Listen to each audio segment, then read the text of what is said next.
வணக்கம். நான் ருத்ர விநாயக பாண்டியன். எனக்கு ஜோதிட ஞானம் மற்றும் ஆன்மீக அறிவை வழங்கிய பிரபஞ்ச பேராற்றல் மற்றும் இயற்கைக்கு நன்றி தெரிவித்து இந்த பதிவினை வழங்குகின்றேன். நாம் இப்பொழுது ஜாதகம் தொடர்பான விளக்கப்பதிவை பார்க்கலாம். அதன் அடிப்படையில் கலைத்துறையில் ஒரு முன்னணி நடிகையாக, தமிழ் திரையுலகில் சிறந்த ஒரு நடிகையாக வலம் வந்த மற்றும் முன்னணி கதாநாயகனாக வலம் வந்து கொண்டிருக்கின்ற சூர்யா அவர்களை திருமணம் செய்து கொண்டிருக்கின்ற மற்றும் தமிழ் திரையுலக பின்னணி பாரம்பரியம் கொண்ட சிவகுமார் அவர்களுடைய குடும்பத்திலிருந்து மருமகனாக இருக்கக்கூடிய வெளி மாநிலத்திலிருந்து வந்தாலும் கூட தமிழ்நாட்டில் ஒரு குறிப்பிடத்தக்க முத்திரை பதித்திருக்கக்கூடிய நடிகை மற்றும் சூர்யா அவர்களுடைய மனைவி திருமதி ஜோதிகா சூர்யா அவர்களுடைய ஜாதகம் தொடர்பான விளக்கத்தை தான் பார்க்க இருக்கின்றோம். திருமதி ஜோதிகா அவர்கள் அக்டோபர் 18, 1978 மும்பையில் பிறந்தவர். இவர் இந்திய தமிழ் திரைப்பட நடிகையாக வலம் வந்து கொண்டிருக்கின்றார். இவருடைய இயற்பெயர் ஜோதிகா சதானா என்பதாகும். தமிழ், தெலுங்கு, தென்னிந்திய மற்றும் இந்தி திரைப்படங்களெல்லாம் நடித்து கொண்டிருக்கின்றார். இவர் தமிழ் திரையுலகில் நடித்த இவருடைய சகோதரி நக்மா அவர்களுடைய நக்மா இவருடைய மூத்த சகோதரியாக இருக்கின்றார். இவர் தாய் இஸ்லாம் மதத்தை சார்ந்தவராகவும் தந்தை இரண்டாவது அடிப்படையில் இந்து மதத்தை சார்ந்தவராகவும் இருக்கின்றார்.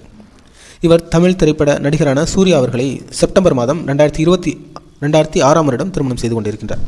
இவருக்கு தியா மற்றும் தேவ் என்ற 2 குழந்தைகள் உள்ளனர். இவர் 1999 தமிழில் வாலி என்ற படத்தின் மூலமாக முதல் முறையாக அறிமுகமானார்.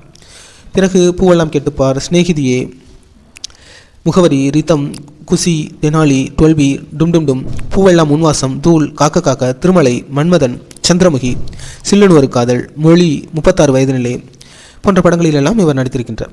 இவர் அறிமுக படத்திற்காக ஃபிலிம்ஃபேர் சிறந்த அறிமுகம் நடிகைக்கான ஃபிலிம்ஃபேர் விருதுகளை பெற்றிருக்கின்றார் மற்றும் பல்வேறு தமிழ்நாடு மற்றும் தேசிய அளவில் சில விருதுகளை எல்லாம் இவர் பெற்று சிறப்பிக்கப்பட்டுள்ளார்.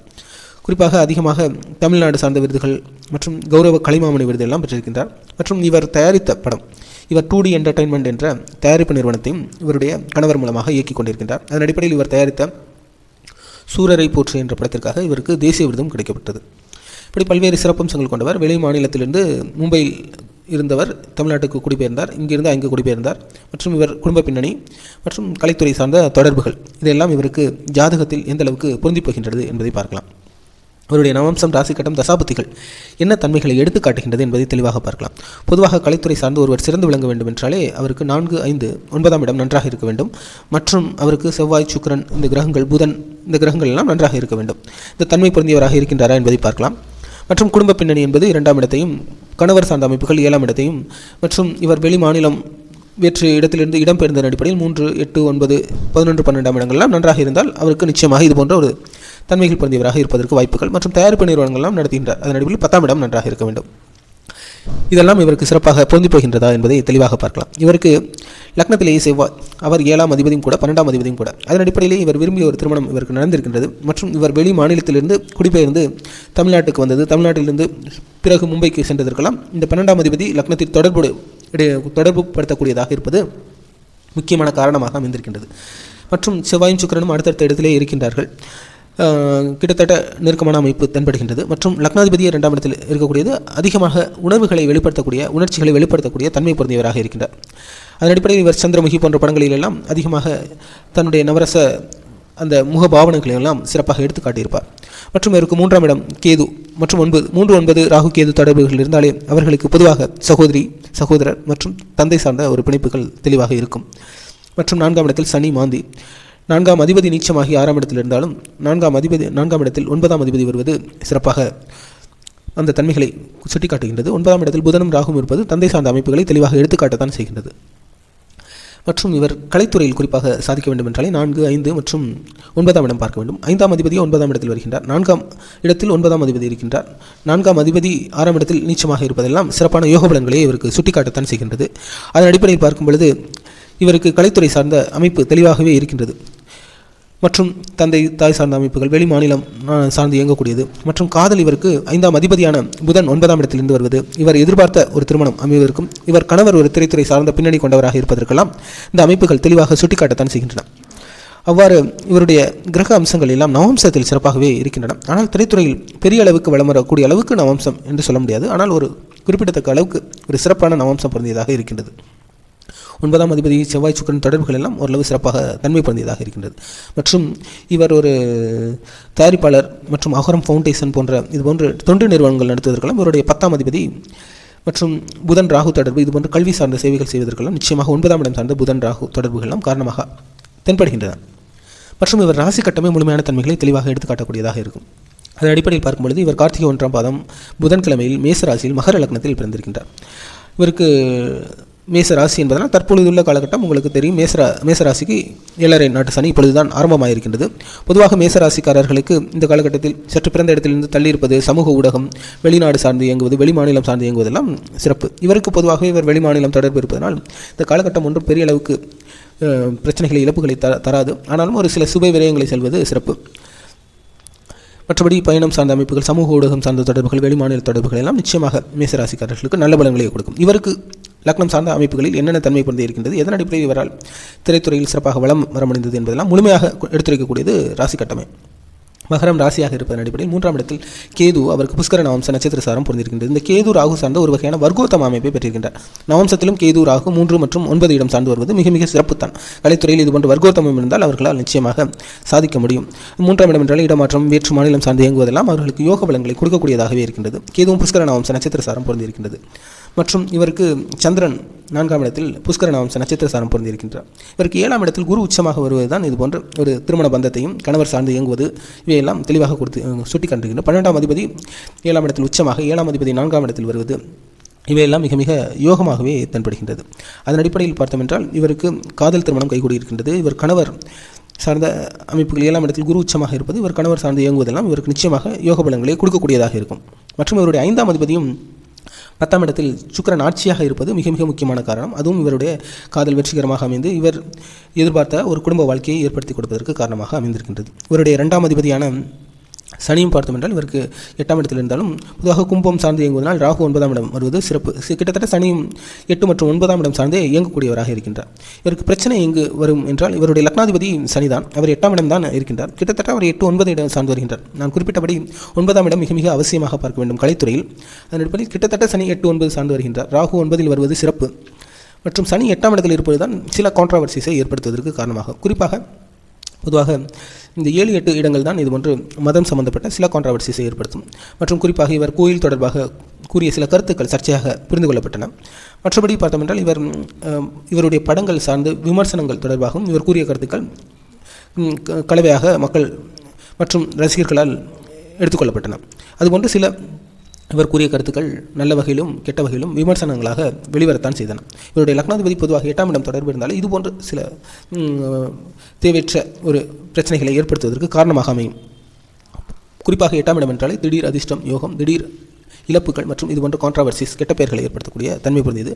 அதே முழுமையாக அதை எடுத்துக்கொள்ள வேண்டாம். இவர் லக்னாதிபதி 8ஆம் இடத்தில் வருவது இவர் ஒரு சைக்காலஜி போன்ற துறைகளில் கல்வி மாஸ்டர் டிகிரி படிப்பதற்கும் அதுவே காரணமாக அமைந்திருக்கின்றது. இவர் ஒரு இதுபோன்ற துறையில், குறிப்பாக சைக்காலஜி துறையில் இவர் ஒரு மாஸ்டர் டிகிரி முதுகலை பட்டம் படிப்பதற்கும் அது ஒரு காரணமாகத்தான் இருக்கின்றது. ஒரு இடம் சார்ந்த கிரகங்கள் நல்ல தன்மையும் பிரதிபலிக்கும், கெட்டத்தன்மையும் பிரதிபலிக்கும். அது அவருடைய கால சூழலுக்கு தகுந்தார் போல அமையக்கூடியதாக இருக்கும். மற்றும் இவர் வேறு மாநிலம் சார்ந்து இயங்குவதற்கும் அதுவே காரணம். மற்றும் இவருக்கு 9ஆம் அதிபதி பாருங்கள் சிறப்பாக இருக்கின்றார். 6 மற்றும் 9ஆம் அதிபதி 10ஆம் இடத்தில் இருப்பதும் 10ஆம் அதிபதி ஆட்சியாக இருப்பதும் மற்றும் இவருக்கு 10ஆம் இடம் சார்ந்தே கிரகங்கள் அதிகமாக இருப்பது மிக மிக முக்கியமான காரணமாக இருக்கின்றது. அதன் அடிப்படையில் இவர் ஒரு தயாரிப்பாளராக இயங்குவதற்கு முக்கியமான காரணமாகவும் நிறைய புகழ்கள் இவருக்கு கிடைத்திருக்கின்றன. அரசு சார்ந்த விருதுகளும் கிடைப்பதற்கு வாய்ப்புகள் உண்டு. அரசியல் சார்ந்த தொடர்புகள் ஈடுபட்டாலும் இவருக்கு வாய்ப்புகள் பிரகாசமாகவே உள்ளன. மற்றும் பார்த்தோம் என்றால் இவருடைய 11ஆம் அதிபதியும் 10ஆம் இடத்தில் வருவது நிச்சயமாக அதுபோல புதன் தொடர்பு இருப்பதனால் கல்வி சார்ந்த தொண்டு நிறுவனங்கள் நடத்துவதற்கெல்லாம் இது உபயோகரமாக இருக்கின்றது. ஆனால் இவருக்கு எங்கு பிரச்சனை என்றால் அரசியலில் சாதிக்க வேண்டும் என்றால் சூரியன், சந்திரன் மற்றும் சனி நன்றாக இருக்க வேண்டும். லக்னாதிபதி தொடர்பு இருந்தாலும் கூட இவருக்கு சூரியன், சந்திரன் சார்ந்த பௌர்ணமி யோகமும் இருக்கின்றது. அதுவும் சிறப்பு தான். இருப்பினும் சூரியன் நவாம்சத்திலும் நீச்சம், ராசி கட்டத்திலும் நீச்சம். அது ஒரு பிரச்சனைக்குரிய அமைப்பு. இதுபோன்ற சூரியன் நீச்சமாக இருந்தால் சில ஆரோக்கியம் சம்பந்தப்பட்ட பிரச்சனைகளும், அதுவும் 8ஆம் அதிபதி நீச்சமாகின்றார். லக்னாதிபதி 8ஆம் இடம், 8ஆம் அதிபதி நீச்சமாகி 10ஆம் இடம் வருவது சில இது போன்ற கான்ட்ராவர்சி பிரச்சனைகளை ஏற்படுத்தி கொடுத்தே அதற்கான பிறகு ஒரு நல்ல பலன்களை கொடுக்கக்கூடியதாக இருக்கும். மற்றபடி கிரக அம்சங்கள் அனைத்தும் ஒருங்கி பெற்ற யோகமான ஜாதக அமைப்பு. இவருடைய 11ஆம் அதிபதியான செவ்வாயும் 10ஆம் இடம் வருவது இவர் ஒரு சகோதரியும் அரசு சார்ந்த அரசியல் சார்ந்த ஈடுபாடுகள் கொண்டவராக இருப்பதற்கு காரணமாகும். இவருக்கு 4ஆம் இடத்தில் சந்திரன் வருவதும் 4ஆம் அதிபதி அவருக்கு 10ஆம் இடம் சார்ந்து இயங்குவதும் 9ஆம் இடத்தில் ராகு வருவது இந்த தந்தை, தாய், குடும்ப பின்னணியை எல்லாம் சிறப்பாக எடுத்துக்காட்டத்தான் செய்கின்றது. இவ்வாறு யோகம் பொருந்திய ஜாதக அமைப்பை இவர் பெற்றிருந்தாலும் இவருடைய தசாபுத்திகளை முழுமையான தன்மைகளை எடுத்துக்காட்டக்கூடியதாக இருக்கும். இவருக்கு குழந்தைகள் சார்ந்த பலன்கள் என்று பார்த்தோம் என்றாலும் இவருடைய 5ஆம் அதிபதி 10 சிறப்பு. குழந்தைகள் சார்ந்த பலன்கள் தொடக்கத்தில் சிறப்பாக இருக்கின்றது. ஆனால் லக்னாதிபதியே 8ஆம் இடத்தில் வருகின்ற குழந்தைகள் சார்ந்து இயங்கக்கூடியவர் தான். ஆனாலும் சற்று கவனம் தேவை இருக்கின்றது. சிறு சிறு கவனம், சற்று பிரிந்திருக்கக்கூடிய தன்மைகள்லாம் சிறிது தென்படத்தான் செய்கின்றன. மற்றபடி அனைத்து அம்சங்களும் பெற்ற மிக மிக யோகமான ஜாதக அமைப்பு தான். ஏனென்றால் இவருடைய தசாபுத்திகள் சார்ந்து பார்க்கும் பொழுதும் கூட முதலில் இவர் சூரியன் திசையில் தான் பிறந்திருக்கின்றார். அதற்கு அடுத்து சந்திரன், செவ்வாய், ராகு, குரு, சனி என்று தசாபுத்தி அமைப்புகள் சென்று கொண்டிருக்கின்றன. முதன்முறையாக இவர் அறிமுகமானது என்றால் இவர் 1997ஆம் வருடம், அதாவது கேரள மாநிலத்தில் இருக்கக்கூடிய பிரியதர்சன் என்கின்ற டைரக்டர் ஹிந்தியில் இயக்கக்கூடிய படத்தில் இவர் அறிமுகமானார். தமிழில் இவர் 1998ஆம் வருடம் அவர் அறிமுகமானாலும் கூட முதலில் ஹிந்தி படத்தில் குறிப்பிட்ட கதாபாத்திரத்தில் அறிமுகமானார். அது 1997 செவ்வாய் சார்ந்த குருபுத்தியில் அறிமுகமாயிருக்கின்றார். தமிழில் அறிமுகமானது 1998-99 காலகட்டம். இந்த காலகட்டம் தான் அவருக்கு நிறைய புகழை கொடுத்திருக்கின்றது. செவ்வாய் திசையில் தான் ஆரம்பம் ஆயிருக்கின்றது. அவர் 11ஆம் அதிபதி. அதன் அடிப்படையில் வேற்று மாநிலம் சார்ந்து இவரால் சிறந்து விளங்குவதற்கு முக்கியமான காரணமாக செவ்வாய் 4 மற்றும் 11ஆம் அதிபதி நல்ல யோக பலன்களை கொடுத்திருக்கின்றார். செவ்வாய், குரு, சனி இது போன்ற காலகட்டம் தொடர்ச்சியாக அவருக்கு படங்களும் சிறப்பாக கிடைத்தது. அவருக்கு பார்த்தோம் என்றால் செவ்வாய் திசை 2001 வரை இருந்திருக்கின்றது. அதுதான் ஒரு தொடக்க காலம். அதற்கு பிறகு அவருக்கு ராகு திசை. கலைத்துறையில் சாதிக்க வேண்டும் என்றாலே ராகு திசை தான் பல்வேறு வகையில் புகழ் பெறுவதற்கு, கலைத்துறையில் பெரிய மேம்பாடான ஒரு சாதனைகளை புரிவதற்கு காரணமாக அமையும். அதன் அடிப்படையில் ராகு திசை 2019 வரைக்கும் அவருக்கு இருந்திருக்கின்றது. எதன் அடிப்படையில் அவரால் தொடர்ச்சியாக திருமணத்துக்கு பிறகு நடிக்காமல் மீண்டும் தற்பொழுது நடிக்கின்றார் என்பதையும் பார்க்கலாம். அந்த ராகு திசை தான் அவருக்கு பட வாய்ப்புகளை அதிகமாக எடுத்துக் கொடுத்தது. 2001 தொடர்ச்சியாகவே நடித்து வந்தார். பிறகு பார்த்தோம் என்றால் 2006 அந்த காலகட்டத்தில் தான் அவர் திருமணம் செய்தார். திருமணம் செய்த காலகட்டம் ராகு சார்ந்த குரு. ராகு அவருக்கு 9ஆம் இடம் சார்ந்தே இருப்பதன் அடிப்படையில் அவர் கலைத்துறை சார்ந்த சாதனைகளை, நல்ல ஒரு பட வாய்ப்புகளை ஏற்படுத்தி கொடுத்தார். குரு காலகட்டம் தான் 7ஆம் இடத்தில் குரு உச்சமாக இருக்கின்றார். அதன் அடிப்படையில் திருமணமும் நடந்திருக்கின்றது. இந்த ராகு குருவில் தான் 2006 திருமணம் அவருக்கு அரங்கேறி இருக்கின்றது. பிறகு 2007 பிறகு அவர் இதுபோன்று சற்று விலகி இருந்தார். அதற்கு காரணம் ராகு குருவுக்கு பிறகு ராகு சனி அவருக்கு லக்னாதிபதி 8ஆம் இடத்தில் வருகின்றார். அதன் அடிப்படையில் சற்று அவர் இதுபோன்ற திரைத்துறையிலிருந்து விலகி இருப்பதற்கு காரணமாகவும் சிறிது காலத்துக்கு பிறகு ராகு திசை பார்த்தோம் என்றால் அவருக்கு கிட்டத்தட்ட 2019 வரை இருந்தாலும் கூட பிறகு 2015-16 அந்த காலகட்டத்திற்கு பிறகு மீண்டும் சில படங்களில் 36 வயது நிலை போன்ற படங்களில் எல்லாம் நடிக்க ஆரம்பித்தார்.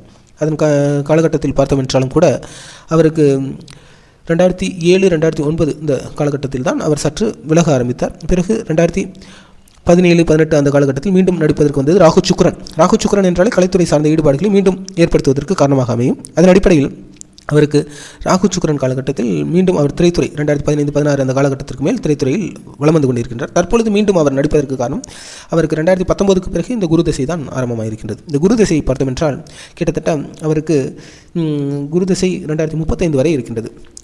இந்த காலகட்டம் குரு அவருக்கு 12ஆம் அதிபதி. அவர் 7ஆம் இடத்தில் உச்சமாக இருக்கிறார். நிச்சயமாக கணவர் சார்ந்து இயங்க முடியும், திரைத்துறை சார்ந்து வெளிமாநிலம் சார்ந்து எல்லாம் இயங்க முடியும். இந்தி படங்களெல்லாம் சில நடித்து கொண்டு தான் இருக்கின்றார். அதன் அடிப்படையில் இவரால் திரைத்துறையில் வலம் வருவதற்கு இந்த காலகட்டம் காரணமாக இருந்தாலும் கூட இதுபோன்று மத நம்பிக்கை கொண்டவர் தான், மத ஈடுபாடுகள் எல்லாம் கோயிலுக்கெல்லாம் சென்று தான் வருகின்றார். இதுபோன்ற சில அவர் கூறிய கருத்துக்கள் கான்ட்ரவர்சியாக அமைந்ததற்கு காரணம் இந்த 12 மற்றும் 7ஆம் இடம் சார்ந்த தொடர்புகள் தான், மற்றும் லக்னாதிபதி 8ஆம் இடம் சார்ந்த சனி தொடர்புகள் எல்லாம் காரணமாக அமைந்திருக்கின்றது. மற்றபடி பார்த்தோம் என்றால் மற்றும் 8ஆம் அதிபதியும் இவருக்கு நீச்சமாக இருப்பதனால் இவர் சற்று அவர் கூறக்கூடிய கருத்துக்கள் சார்ந்து விமர்சனங்கள் வருவதற்கு சாத்தியக்கூறுகள் இருப்பதனால் சற்று கவனமாக எதையும் கூறுவது அவருக்கு மிக மிக சிறப்பாகவே இருக்கும். மற்றபடி பார்த்தோம் என்றால் அவருக்கு 2035 வரை குரு திசை தான் இருக்கின்றது. தற்பொழுது அவருக்கு சென்று கொண்டிருப்பது குரு சார்ந்த புதன் புத்தி தான் சென்று கொண்டிருக்கின்றது. 2024 பிறகு அவருக்கு 2024 ஏப்ரலுக்கு பிறகு குரு சார்ந்த புதன் அவருக்கு ஓரளவு நல்ல பலன்களை வழங்குவார்கள். ஏனென்றால் 6 மற்றும் 9ஆம் அதிபதி 10ஆம் இடத்தில். அதன் அடிப்படையில் இவருக்கு படம் தயாரிப்புகள் இவையெல்லாம் ஓரளவு அவருக்கு முன்னேற்றமான தன்மைகள் மற்றும் கல்வி சார்ந்த தொண்டு நிறுவனங்கள் எல்லாம் செயல்படுவதற்கு நல்ல ஒரு பலன்களை கொடுக்கக்கூடியதாக இருக்கின்றது. அதற்கடுத்து கேது. இதுபோன்று அவர் மற்ற மொழிகள் சார்ந்து கேது 3ஆம் இடத்தில் இருக்கின்றார். அதன் அடிப்படையில் ஹிந்தி மற்ற மொழிகள் சார்ந்தும் அவரால் நிச்சயமாக வலம் வர முடியும். ஆனாலும் இந்த காலகட்டம் சற்று கவனமாகவே இருக்க வேண்டிய ஒரு காலகட்டமாக இருக்கின்றது. 2035 வரை அவருக்கு பெரிய அளவுக்கு இழப்புகளும் கிடையாது, பெரிய அளவுக்கு முன்னேற்றம் கிடையாது. ஆனாலும் அவர் சில விபத்துக்கள் மற்றும் ஆரோக்கியம் சார்ந்து வயிறு சார்ந்த கவனம் தேவை இருக்கின்றது. மற்றபடி குழந்தைகளை விட்டு சற்று பிரிவதற்கான வாய்ப்புகளும் இருக்கின்றது. ஆரோக்கியம் சார்ந்து சற்று கவனம் தேவை இருக்கத்தான் செய்கின்றது. மற்றபடி அவருக்கு நல்ல யோகமான எல்லா தன்மைகளும் சிறப்பாக பெற்ற ஜாதக அமைப்பு தான். இந்த குருக்கு பிறகு வரக்கூடிய சனி திசை ஓரளவு சிறப்பாக தான், அவ்வளவு சிறப்பாக இல்லை என்றாலும் ஓரளவு நடுத்தர தன்மை பொருந்தியதாகவே இவருடைய ஜாதக அமைப்பு இனியுள்ள காலகட்டம் தென்படுகின்றது. மற்றபடி இந்த காலகட்டத்தில் அவர் கணவரை சார்ந்து இயங்குவதே இன்னும் சிறப்பு. ஏனென்றால் குரு 2035 அதன் அடிப்படையில் கணவரை சார்ந்தே இயங்குவது சிறப்பு. மற்றும் இவருடைய தன்மைகள் அனைத்தும் ஒருங்கே பெற்ற நல்ல யோக ஜாதக அமைப்பையும் இவர் பெற்றிருக்கின்றார். இதுதான் இவருடைய ஜாதக அம்சங்களாக உள்ளது. இவருடைய ஜாதக விளக்கத்தை கொடுத்திருக்கின்றேன். மீண்டும் இதுபோன்ற ஜாதகம் தொடர்பான விளக்கப்பதிவில் உங்களை விரைவில் சந்திக்கின்றேன். புவியுள்ள காலமெல்லாம் புகழோடு வாழ்ந்திடுவீர். வையகம் செழிக்க வாழ்க வளமுடன்.